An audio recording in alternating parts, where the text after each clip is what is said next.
Assalamualaikum warahmatullahi wabarakatuh. Hai Sobat Ardi, jumpa lagi dengan saya dalam pembelajaran ilmu mikrobioma medik. Pada sesi ini saya ingin membagi ilmu tentang pola makanan pembentuk asam dan basa.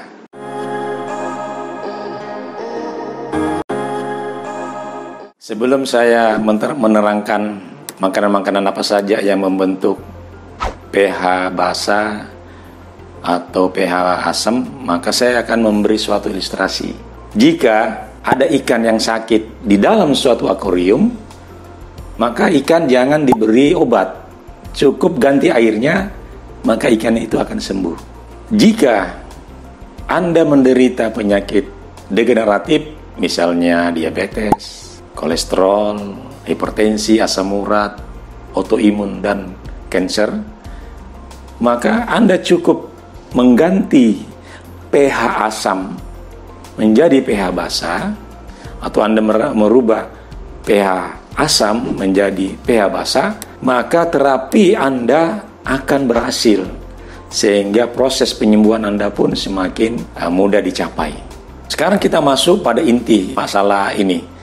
Makanan apa saja yang membuat pH basa dan pH asam?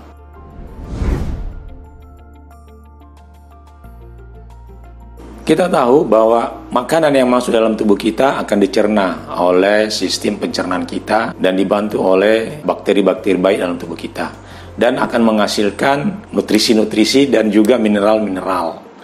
Nah, ada mineral-mineral yang bersifat logam, ada mineral-mineral yang bersifat non-logam.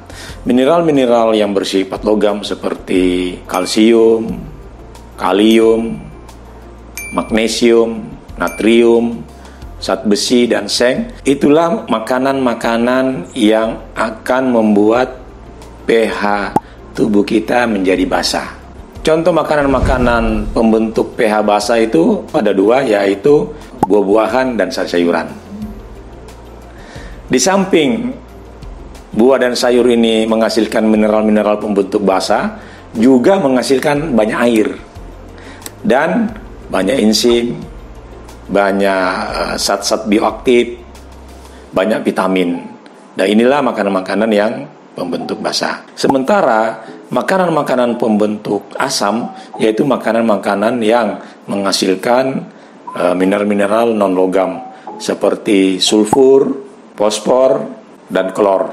Dan juga tidak mengandung air, dan dia tidak banyak mengandung air. Dan dia menghasilkan residu-residu yang bersifat toksin bagi tubuh kita. Makanan-makanan itu adalah protein hewani seperti daging, ayam, telur, protein dan produknya susu, kemudian zat-zat artifisial seperti pengawet, pewarna, pemanis, penyedap, pemanis buatan. Ya, pemanis buatan itu sangat membentuk pH kita jadi asam. Kemudian juga minuman-minuman soda. Nah, ada juga yang mengatakan termasuk kopi. Kalau saya kopi bisa, tapi dikonsumsi dalam terbatas.